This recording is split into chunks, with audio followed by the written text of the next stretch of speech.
You're listening to the Co-Creator Network. When you change the way you look at things, the things you look at change.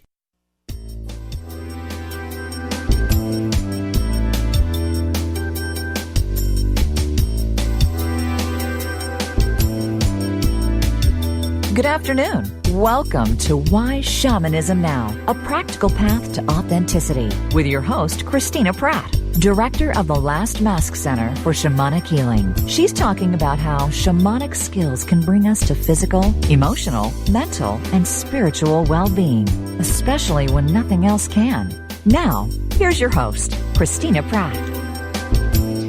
And welcome, everyone, to Why Shamanism Now. This is your host, Christina Pratt.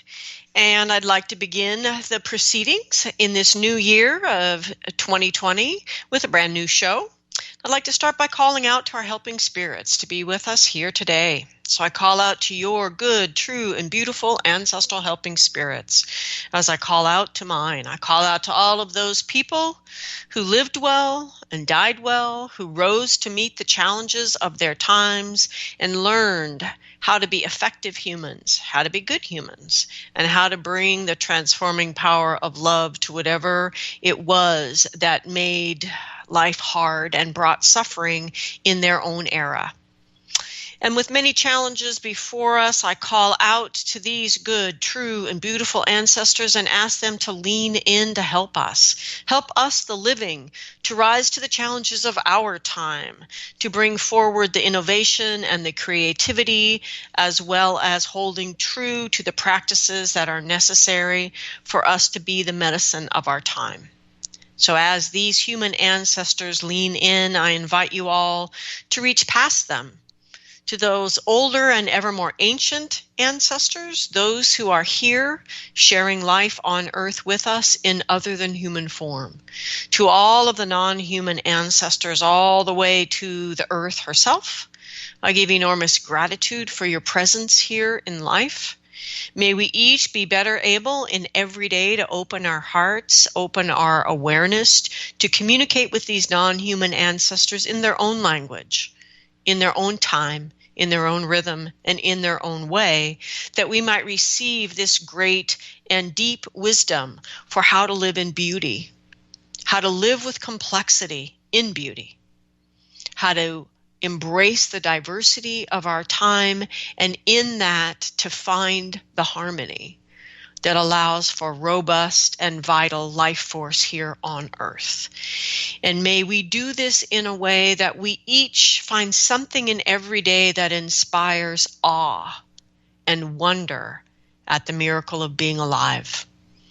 And so I call out to these ancestral helping spirits to be with us in this day and invite each one of us, the living humans, to call ourselves in from wherever we might be, drawing ourselves into our mind, turning off all the several things we're most likely doing at this time and begin to focus on this one thing of drawing our energy from our head to our heart and from our heart to our belly and reaching down to the earth and taking a moment to focus clearly on this one task of opening your heart to the earth to give thanks for your life. Thanks for this day. Thanks for all of the opportunity that is before you, and for the deeply generous fact in this dreaming of this planet for life on her face, this fact that as long as you are breathing, you can change it, whatever it is that is before you. And for this enormous generosity in the earth's dreaming, we give gratitude as we send our energy down through all the layers of the earth to establish a true and clear and real energetic grounding into the center of the earth. And as we draw that earth energy back up, we draw into ourselves the energy of restoration and rejuvenation, that which replenishes. We call out to the energy that nourishes and to that energy that draws all of this great pre-abundance energy out of darkness, out of stillness, and out of silence. And as we draw these energies up into our life, may they help to restore in us a sense of who we are, to where we stand in life and what we stand for. And may we remember that it is through our choices and our actions in each day that we build our life. And may we choose to build that life with what has heart and meaning. And may we draw on this energy of the earth and its great wisdom to help us to understand the interconnections within ourselves, how to be interconnected and in right relationship with each other, to be in right relationship with the physical environment around us, and to be in right relationship with the invisible world around us. How can we, as the humans, restore our place in the fabric of life in such a way that we are not a blight, but we are a blessing? And may we open to that innate blessing in our hearts and let it guide us in how we interrelate and interact and connect within ourselves and with all other things.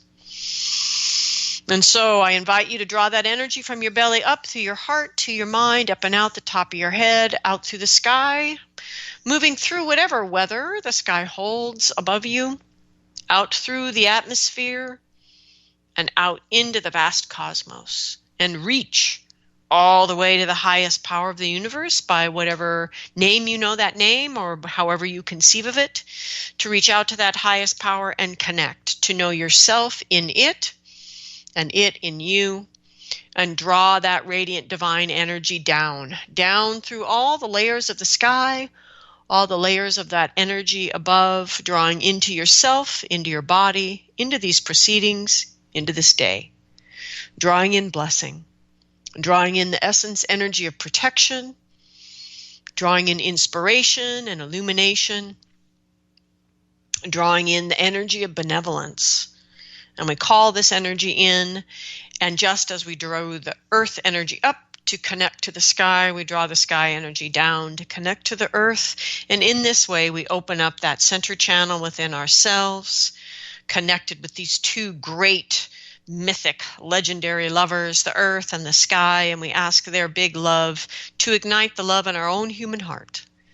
And in that heart, let us bring that crucible of transformation online, that which lives in the human heart and allows us to be present, to offer the love in our heart and to allow things to change in that fire. And so I encourage you to draw up the fiery passions of your own belly and draw down the crystal clarity of your mind, and let those two energies mix and merge and dance in your heart until through that dynamic tension between them, they give birth to that third and most sacred thing that you carry in this lifetime, which is some sense of why you are here, that unique genius that you bring to the world. And may you reach one more time into that beautiful human heart of yours and draw out the courage that you need to do something in this day, large or small, to make your own unique genius real and truly manifest in the world. And I give enormous gratitude to all of the energies around us that help each one of us to do exactly that in every day. May what needs to be said here today, what needs to be heard, and may these proceedings go forward in a way that is good for all living things. So, speaking of living things, I would like to give great thanks to those of you who have found Why Shamanism Now in the last handful of months and have begun to donate to the show. There are many people who donated monthly for a decade and have since moved on to offer their money, their hard-earned resources to other things. And so I'm deeply grateful for those of you that are stepping in. Please feel free to set up your own humble monthly donations if you choose to. Every single amount that is shared with us is deeply appreciated. It all goes to keeping the archives alive, free, and available to anyone who can get on the internet. And it helps us to continue to upgrade that website for you and to continue to bring you live shows like this one today. So I give gratitude to all of you who have been able to donate financially, and also gratitude to those of you that find other ways to offer this energetic exchange. So if this show is meaningful to you in any way, even if it moves you into frustration and things you want to argue about, you've still been moved. And that is the heart, really, of shamanic work, is to allow that which moves us in our heart to motivate our actions in the world. So I do encourage you to do something, large or small, to help the show to grow, to bring the teachings into your life, to challenge them, to question them. And whatever comes of that, that seems of value, please share your stories or share your questions. And in this way, Why Shamanism Now continues to be your place to connect with how we use authentic shamanic skills in our everyday contemporary life to get things done. So welcome, everyone, to the new year. We are live today, as I said. And if you have any questions about today's topic, which is power, if you have any questions, you can call in at 512-772-1938, or you're welcome to Skype in from the co-creatornetwork.com site. And as always, you can email me at christina@lastmaskcenter.org. And for those of you that listen via iTunes or other subscription sites, whyshamanismnow.com is the archive home website, and it is not my website. It's the radio show website. So if you want to stay current on classes, which are the source of where all the information shared in Why Shamanism Now comes from, you need to go to lastmaskcenter.org. And right now, that website does currently have not just the classes that are offered this year, which are primarily online, but the sequence in which they're offered so that you actually get your prerequisites done in time to be able to take some of the other more complex or interesting courses that are offered later on in the year. So please use both resources as you see fit. whyshamanismnow.com and also lastmaskcenter.org. All right, so here's the question of the day. Where do we as contemporary people learn the right use of power when much of the examples around us of the use of power are really the abuse or the misuse and often the squandering of power? As we enter into this new year and look at our world leaders and their decisions, and we watch that relationship between power and responsibility that is so essential in shamanic understanding of how humans need to be in the world. Yeah, we watch that relationship between power and responsibility clearly continue to erode in many ways, in many arenas, ecological, economic, cultural, etc., around the world. Not everywhere, right? America's not the center of the universe, but in many countries, there is a gross increase in suffering for what appear to be kind of unnecessary reasons, but largely because power is being held and not used well. So what do we see when we turn from that outer reflection in the world and look inward at ourselves? How is the alignment between power and responsibility needed to wield power well? How is that alignment when we look internally? What is our responsibility daily? What is our responsibility as shamanically informed global citizens? When we reach to our helping spirits for power, what is our responsibility with the power that we gain through that relationship? And when the spirit world reaches out to us and touches us, how do we cultivate a kind of personal balance and wholeness necessary to respond to that outreach from the spirit world? So these are my questions here that I've been pondering over these winter months in my own life personally, but also just being in the world with everybody else. And so in a recent publication from the Foundation for Shamanic Studies, there's a interview from Michael Harner, and Michael says, I'm sharing this basically because one of the things about the Foundation for Shamanic Studies that I have always really appreciated is, in the face of all things American, that the Foundation has towed a hard line in its teaching people to connect with spirit, that the helping spirits bring that particular power that allows the human being to then perform shamanic healing. And that recognition of where the power is really coming from in that relationship between humans and spirits. And the Michael Harner is classic for answering just about every question that you ask by saying, I don't know, go ask your helping spirit. And always putting the power back in the hands of the individual to go work that out with your own teachers, with your own spirit help. And this one slice of all that the Foundation offers, I have always felt was really profound relative to how power is generally used and misused in the United States. And so along those lines, I'm going to just respect Michael for this quote, which is so Foundation for Shamanic Studies and so beautifully expresses this simple sentiment, but essential, but simple. Michael says that that's one of the great lessons of spiritual power. It teaches you that it is not you that performs the miracles of healing. It is not you that does marvelous things. It's the power that you've been graciously granted to do this work.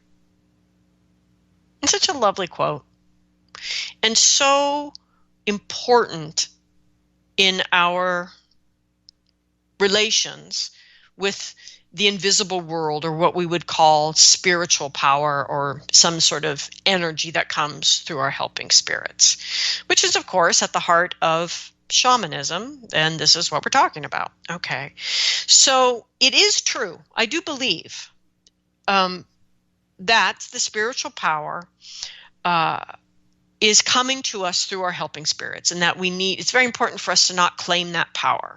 And so, for example, when I say the cycle teachings came from the spirit world, and that I don't own them in that sense, that my job is simply to convey them in the world, to teach them, to preserve them as the next generation of teachers learns to teach them. But they're not my teachings. So that, and when I do that, and this is not false humility. This is an expression of exactly what Michael's talking about, is I am very clear. I am not the origin of those teachings. What I have offered is how do you as a human being do them? Because that's my experience. How did I as a human being learn to do them, right? When we gained them from somewhere else. And so this is of course, the interesting argument whenever I've been invited to speak at universities, which I love doing, and I'm always happy to go do for free just because it's education.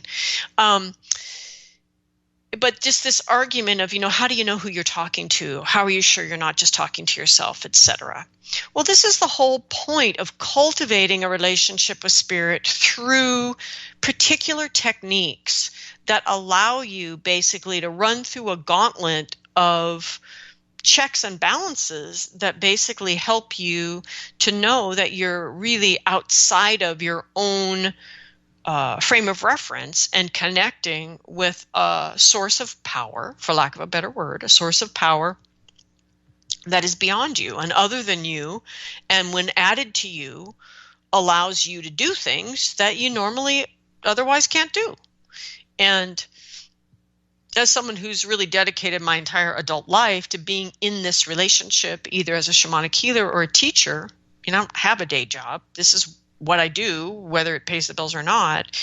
I really get that profound distinction and recognition that I am not the source of this energy. I am not the source of this power. The power can, if I step into right relationship with it, move through me. Okay, and the same is true for you. I'm not special in that sense. This is true for all of us, that the power of our helping spirits, when we ask, can move through us. Okay, and that's one side of this equation. But the other side of the equation is, can it move through you? Or are you just a big mess? Right? And so energetically speaking, we're not a neutral factor in that. We can't just say, because I'm journeying, I'm a hollow bone. That when we're connected to power, be it spiritual or any other power, it doesn't matter where the power is coming from, there are always issues of scale, meaning in this moment, this feels really powerful, but in the larger frame of things, how valuable is it relative to its larger perspective, how it fits in these issues of scale? Because in the moment, any powerful transformation, for example, feels earth-shattering. But in the grand scheme of things, so for example, the first time someone gets a real soul retrieval, it is pretty life-changing. Every other soul retrieval after that is also going to be life-changing, but it never feels like that first one did. That was just off the charts because you didn't know how to put the experience of receiving a piece of your soul back and integrating it into the context of the whole of your life. So that's an issue of scale, for example. There are also issues of context when we talk about power.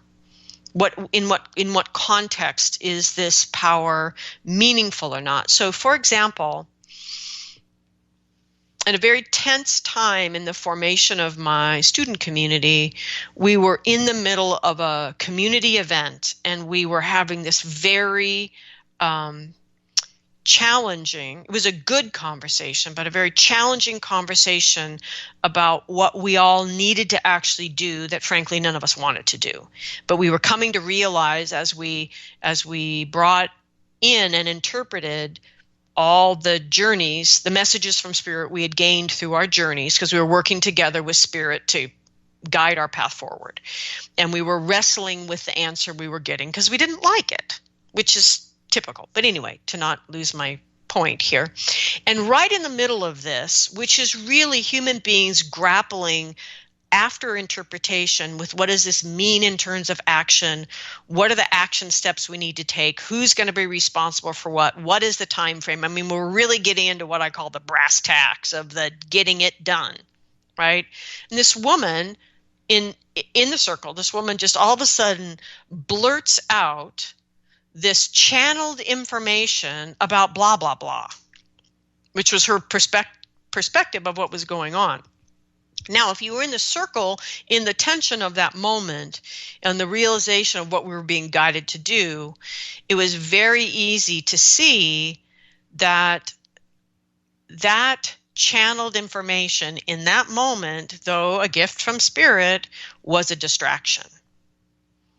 And it was coming in to her because she did not want to be part of the path forward, and yet didn't realize yet it was going to be time for her to leave the community because it wasn't her path forward. So that sense of, in that context, her channeled information was a real problem, whether it was accurate or not. So, context, when we're dealing with power, there are also issues of perspective. For example, before I try to fix something, I need to be sure that I'm actually seeing the whole problem. And this is a big issue when we start to use our power to try to deal with large systemic problems in our world. Okay. And then the final thing is, they're just issues of practicality with power. It's like in this application of power, is this thing that I'm trying to do, or the way in which I'm trying to do it, did it work? Should I do it again? Like, is it worth a second try? Was it a one-off? So what? So I've done this big expression of power. So what? What did it do? In other words, so I did a big community ritual in Portland, Oregon to transform Portland's racism in its housing. Okay. So what? Did it help? Did it change anything? If it did, do we do it again? If it didn't, why didn't it? What did we not understand about the problem? So anyway, my point is that there's so many issues that come to play when we are actually moving power in our lives, that we need to pay attention to the fact that we're the vehicle through which the power is moving, whether it's the spiritual power through our helping spirits, whether it's our own power and life force of choice, whether it's the authority that you have because you're the head of your family, of your household, whether you actually are a person of some power and responsibility in your sphere of influence in the world, not just a parent, but which I consider an enormously powerful job. Right? But what if you are a lawyer, or what if you're a congressperson? Oh, wow. Just I had a thought. I wonder if there are any congress people that listen to Why Shamanism now. Anyway, sorry, back on task. Okay, so the point that I'm making is that we are not neutral vessels through which power needs to move, that we are an instrument through which power moves, and our instrument needs to be calibrated. And when we're talking about connecting with spiritual power, not calibrating your instrument is a big, big problem.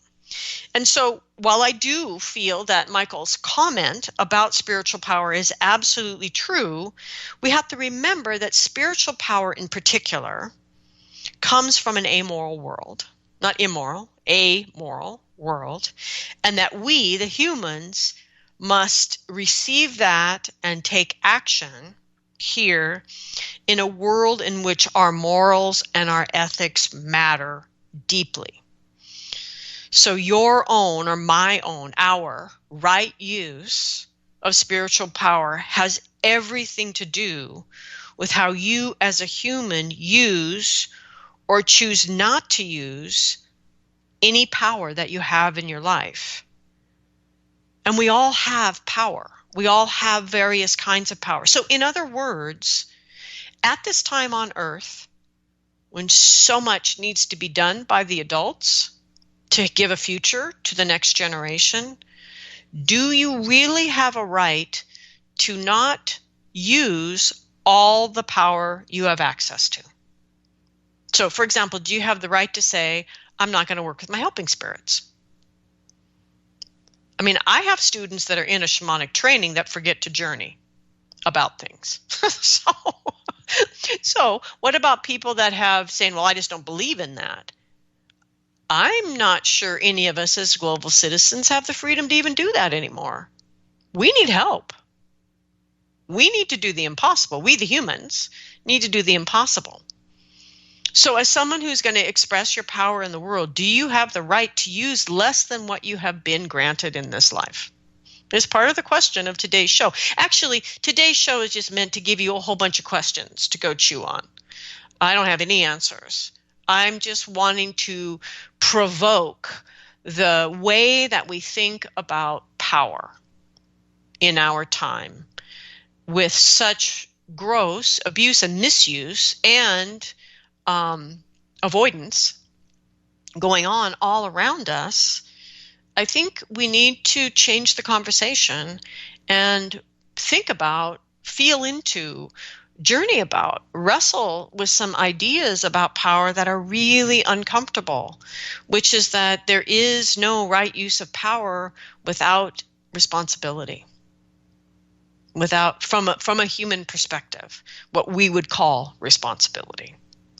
Okay, so it's really not enough to just open ourselves to compassionate helping spirits and trust that everything will be good because they're compassionate helping spirits, because that takes your own sense of discerning what to do with the information from spirit out of the equation.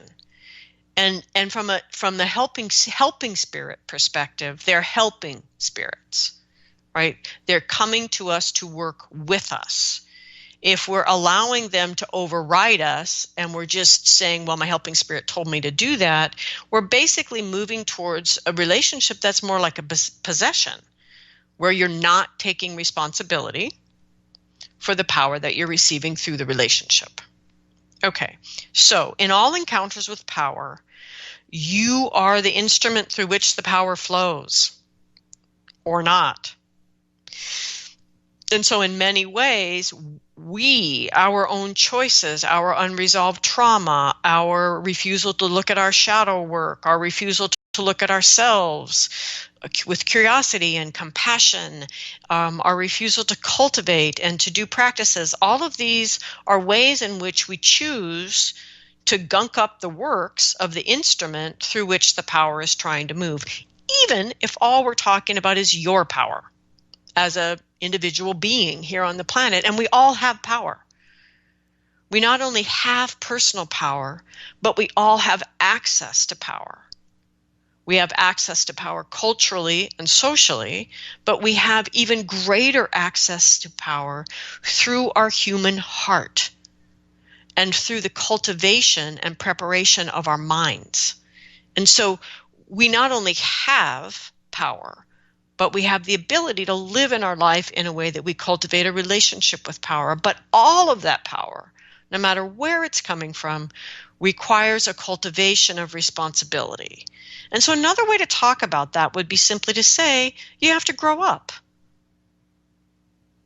That the right use of power requires a quality of maturity, of perspective, of not saying the first thing, but actually waiting and find the second or the third thing. It's a lot of the qualities that come through being here for a while, ideally, and paying attention and having a life that involves rigorous self-reflection, not self-flagellation, but actually productive self-reflection. Okay. So the other thing about your encounters with power, be it yours or the spirit power of your helping spirits, is that you're the one who has to choose to act, or you don't act. Non-action is also a choice, even if it arises out of not choosing and not using power. Not using the power that you have is one of the greatest abuses of power happening right now on the planet, because there's only a few people who are in these positions of power that allow them to do great harm to so many people. But there's a whole lot of us who have power we choose not to use. And so, by sheer numbers, in my mind, that is the greater abuse, is the unwillingness to step up and use the power we've been given by birth, and in that, to access the power that we have available to us to do good work in the world, to do it together. Okay. So with that thought, in the cycle of transformation, the 4-year teachings that I have, I've talked about power on many other Why Shamanism Now shows. If you put power in the search engine and whyshamanismnow.com, I think it brings up half the shows, which is like 300 shows or 250 shows.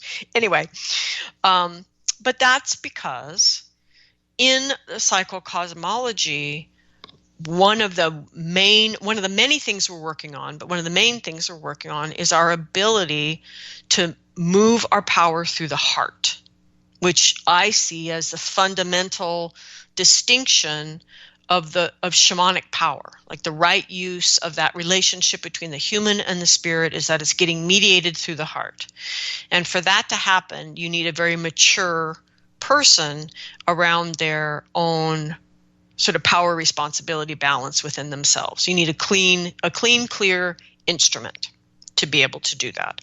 And so in the cycle teachings, which is actually year 3, we work with archetypal energy that helps us to do this. The whole year is about cleaning up your relationship with power, which basically means looking at all the misinformation you've gained about power. And a lot of that misinformation is what has come to you through the systemic injustice of your culture.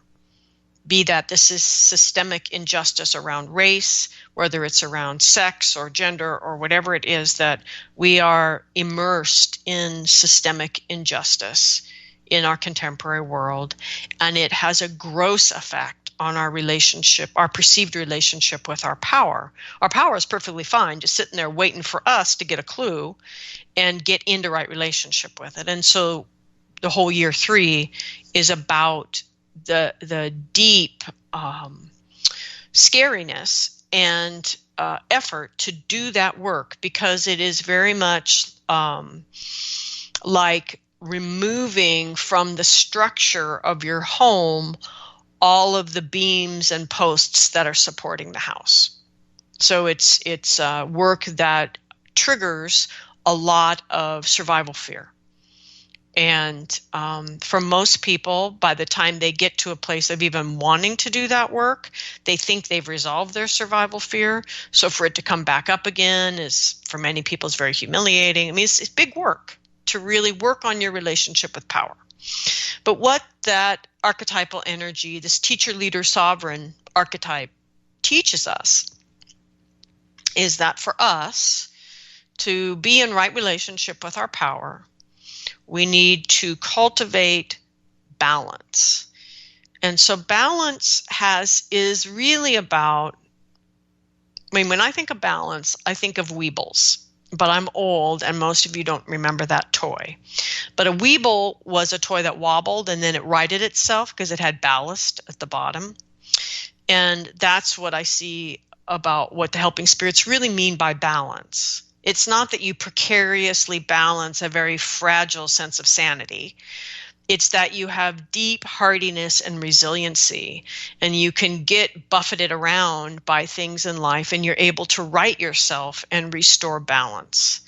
And so a great deal of what is really at the heart of balance from a spirit perspective is our ability as human beings to be in good relationship with all of our emotions, because it is the upwelling of emotions that for most of us is what derails us from our ability to maintain healthy balance. And I don't mean control based balance, rigid control balance. I mean that ability to get thrown around and right yourself again and know where that center line is of truth and calm, that center sort of still point, and to be able to return to it.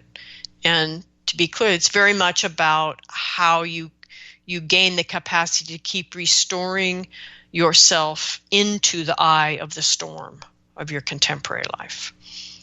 And so for those of you that have listened to the show for 10 years, you've heard me say these kinds of things repeatedly. Okay. So the second thing that the teacher, leader, sovereign archetype teaches us about power is about wholeness. And wholeness, from a spirit perspective, is about our willingness to do the legwork to receive the soul parts back that we need to be whole, to learn the clearing skills we need to recover our own marginalized selves, to be willing to dive in and do effective shadow work to call back our shadow selves, and to do the work of a human in this contemporary world to draw back our many fragmented selves. And in that is our developing our own skill set to do that and have effective skills for each of those things we need to do, but also knowing what we need to ask for help to do, because a best practice around that would be to ask for help. So for most soul retrievals, not all, but most, the best practice would be to ask for help with that, because the soul retrieval itself is more complete when someone who is not part of the problem is able to do the retrieval, for example. So wholeness and the cultivation of wholeness has to do with your own development and mastery of skills. it is also about recognizing in that when you need to ask for help.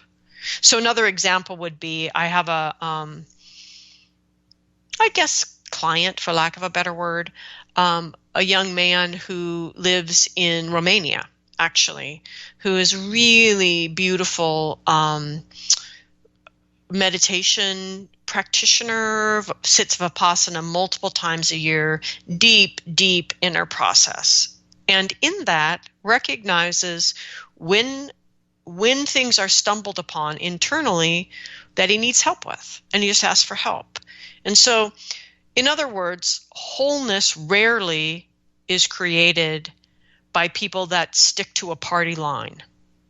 Like, this is the one thing I need. I just need to pray hard enough or meditate long enough or, sweat, do enough hot yoga classes, whatever it is, that there's this one thing, and this one thing is going to bring me wholeness. And at this point in time, for the majority, well, at least westernized humanity, one thing isn't going to do it. And that's partly what the helping spirits are saying around wholeness, is you need wholeness itself as a goal, apart from any system, and then to use whatever systems support you to create that wholeness. The next two things are trust, a true capacity for trust in the invisible world, no matter how you decide to conceive of that. But you are able to truly trust that there is more going on here that meets the eye, that there is a bigger system here, and that you can trust, lean into that system and engage it and let it help you. Now, whether you see that shamanically, which takes that relationship very practically and gives you many skills to do that, or see that in other ways, there are many ways to do that. But that's an important piece of coming into right use with power, because it goes back to that understanding that, yes, you have power as an individual, but if we're really going to be responsible to power and use the power available to us, we need to reliably and responsibly reach out to that which is available to us through the invisible world, through that larger system that is here. Okay, so that's the third piece of coming into right relationship with power from the cycle. And then the final one is the ability to commit to your process, whatever that is, whatever that passionate thing is that you want to do, without being attached to outcome. And what I would say, other than the normal things everybody says about this, because that's not a unique idea, there are many systems that speak to that. But the thing about a passionate commitment without attachment to outcome is that what I see people do when they think they're not attached to outcome is that they fail in their initial attempt of that passionate commitment to whatever that is.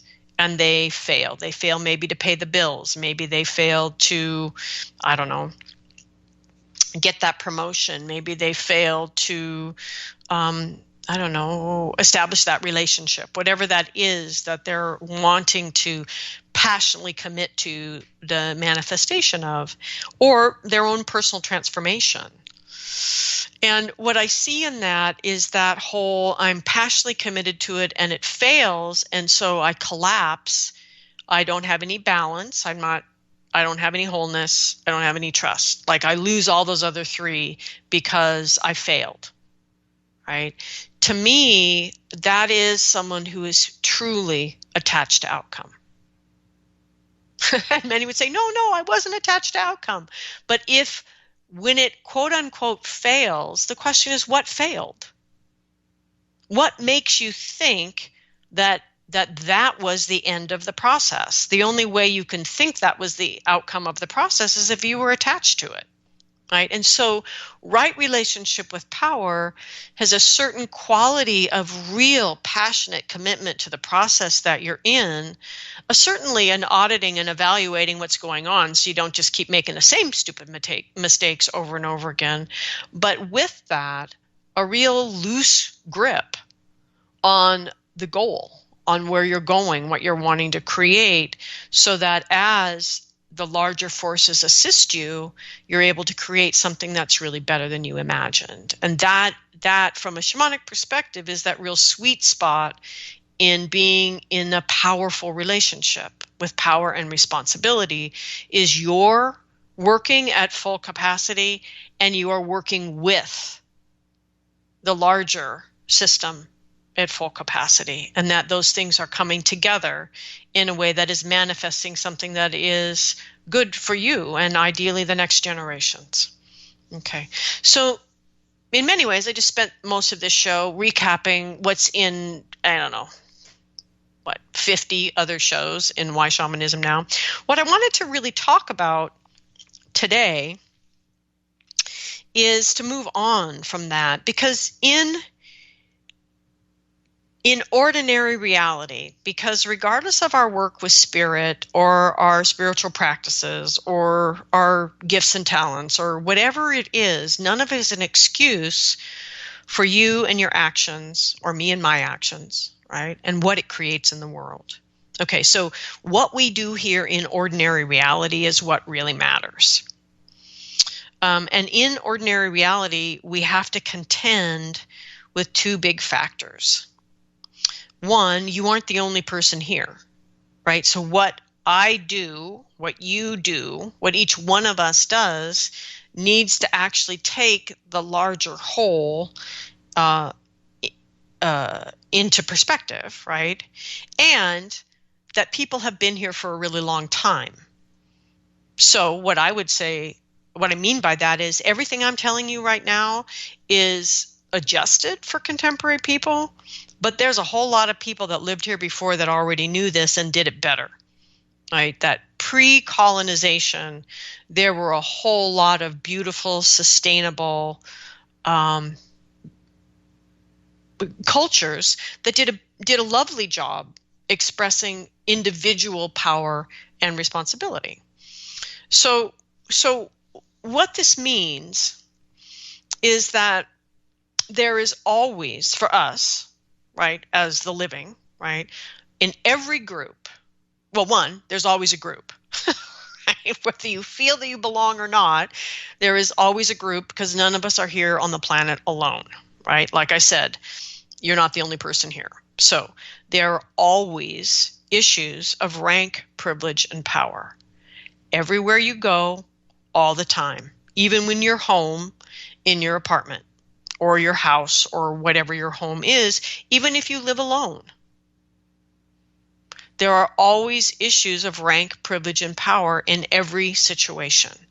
And so for a contemporary person today to go forward throughout their day without paying attention to that is an abuse of power, because it's information that we all have. Arnie Mindell and process-oriented psychology, that body of knowledge has been cranking along for decades. Right? The information is there. It's spoken of now in kind of a shorthand, which is a little bit unfortunate, because I think Arnie's work brings a dimension to it we need to be looking at if we're going to actually change anything. But my point is to go through your day and just tune out rank, privilege, and power in the dynamics of your day is an abuse of power. Okay. So this is, in a sense, this external work that we need to do of paying attention and noticing in every group that sort of unconscious sense of how rank and different people's rank and different people's privilege and different people's power is shaking out. Because, of course, it changes based on who the makeup, changes to some degree based on who the makeup of the group is, right? And who you are in that group. And so with that, it's important. This is the piece that gets stripped away in the contemporary conversations, which I wish weren't. This is a deep part of process work in Arnie Mindell's work. I think it's an important piece in your own shamanic practices, assuming you have them, because I feel the helping spirits really try to get us to see this all the time in our journeys, and people have a tendency to not understand it and just deflect this part of the messages that they're getting from spirit. But I see that my helping spirits and Arnie Mindell agree, in other words. So one of the main things is this. This comes out of Arnie's teachings. Again, I personally have experienced it reinforced by my helping spirits. In any situation, each individual in the group, for example, has a certain complement of rank, privilege, and power. Okay. When people who have more rank or more privilege or more power in the group choose not to use it and just allow there to be a vacuum, it's extremely frustrating to the people in the group. And so it creates like a base level of irritation that, since we're not very conscious of rank, privilege, and power, it happens kind of at the same level of collusion, or very unconscious of it, actually. It creates this unconscious provocation of irritation. And that is not a great foundation for being able to make change happen, or for being able to be loving, or anything we'd actually like to aspire to. And so from a perspective of wanting to use your power well in the world, one of the most important things you could do this year is just become conscious of your rank, privilege, and power as you move through the room, move through life. And so an example I'll share with you, it took my helping spirits forever to get me to understand this, but a decade or so into my practice as a shamanic practitioner and beginning to teach more, which means we've got the first decade, finally got through all 4 years of the cycle teaching. So at that place, there's this whole body of knowledge that I don't really quite grasp yet, but it is there, present in my life. And what was frustrating my helping spirits is that I wasn't acknowledging, as I moved through the world, that in many groups, because of this gift that I've been given by Spirit, that I had more spiritual rank, privilege, and power than most people in the room, even though it wasn't acknowledged by anybody because nobody knew, which is part of the problem about psychological rank, privilege, and power. And spiritual rank, privilege, and power is it's very invisible in a culture here in America, for example, that almost only cares about consensus reality, rank, privilege, and power. Right? And so my helping spirits, it took forever for them to get me to see that given what I had been given by them, in some ways, regardless of my ability yet to really manifest it in the world, I still had it. And to act as if I didn't have it was irritating people. And so I made that one change. I risked in every group just assuming soft hands, assuming that I had some of the highest rank, privilege, and power spiritually in every group, and to then essentially try to act responsibly to that, depending on the group, depending on the context and the content and the timing of everything. And miracles started happening. Now, I didn't create miracles. I'm just saying in the groups, miracles started happening because this base level of irritation went away. Because I owned in my own awareness, and only somewhat in my actions, but just in my own awareness, something Spirit had been trying to get me to see about owning your rank, privilege, and power and using it well. Even if sometimes using it well is to be silent and not support something problematic that's happening. And so that one thing in terms of your goal in this year to be a person of power and use it responsibly in the world, you could change everything through that one thing, which is to become more accurate and own for yourself your own rank, privilege, and power in different groups. Okay, so the other thing about it is another thing that creates that base level irritation that makes it nearly impossible for the group to really get anything done that's new and not just repeating old problems, right? Which is the problem with power when we use it in a way that tries to create something new but unconsciously creates the same old problem. Okay, so the second thing, one is not owning your rank, privilege, and power and using it. Right, that's the first unconscious irritation. The other one is being unconscious of the fact that you and your actions don't merit the rank, privilege, and power the system gives you. So an example of this, I have some friends who are part of what we would call the African diaspora spirituality traditions, who often feel that that work got co-opted by gay white men who brought a kind of white privilege into a spiritual tradition that was coming out of not just or originally out of Africa, but then out of the experience of slavery, and then the infusion in that, often forced, of Christianity, and how that became this really interesting spiritual soup that caused these traditions to arise out of that situation.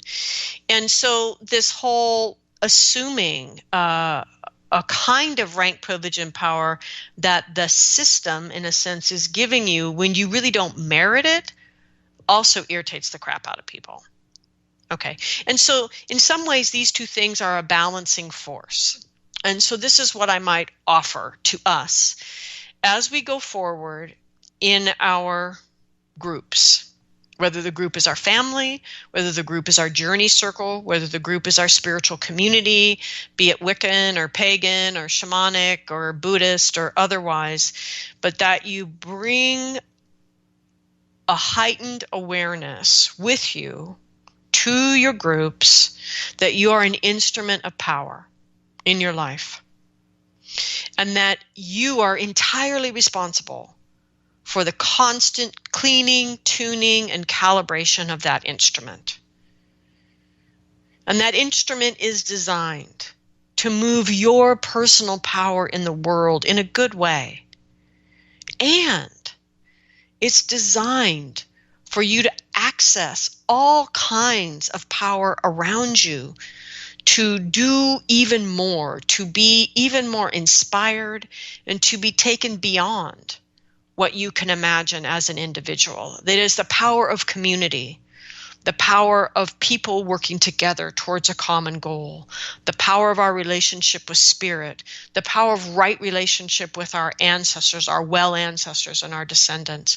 There's so many different realms of power that we can access, and that all of this, stepping into the world with this understanding of being an instrument for power, yours and that which you can connect to, and how to wield that power in the world in a way that carries power and responsibility equally, like 2 feet or 2 hands. So they're equally moved together in the world, and that in every situation, you are in a situation in which rank, privilege, and power is unconsciously being assessed by everyone, and that you need to own what is yours and use it to do good, to do the best you can in the world, to try to make just the injustices, whatever it is that inspires you, to use the power that you have to do that, and to notice where that sense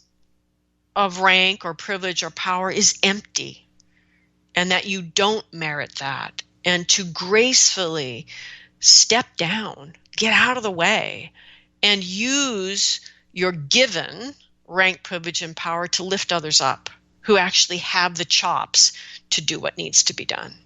And in this way, I think we can go forward and make serious headway in this year in a world that desperately needs us to make some headway.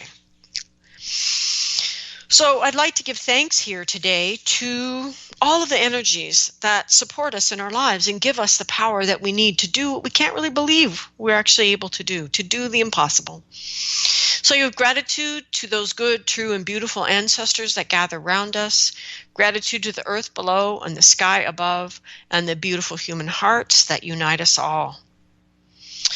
So I'd just like to quickly announce we're here at the very beginning of January of 2020, and because of popular demand, although it is somewhat taxing on my small system here at Last Mass Center, we are offering Energy Body Mastery and Energy Body Clearing, 2 7-week courses online starting in February for people to be able to complete prerequisites to join us for Masters of Illusion and the Authentic Self this year in June, to join us for the next version of the Shadow Transformation Protocol, which also begins in June this year. That one's online. Masks is in person. Shadow Transformation Protocol is online, and that will be followed somewhat later in the summer by a much deeper dive into ancestral healing, also online. And that Energy Body Mastery, Energy Body Clearing are prerequisites for masks and the ancestral healing. And so if you want to join me for those mid-year or later, please check out lastmasscenter.org right now and get on the mailing list to be able to receive the registration information for these 2 spring offerings of Energy Body Mastery and Energy Body Clearing online. I hope to see you there. Thank you, everyone. Have a good week.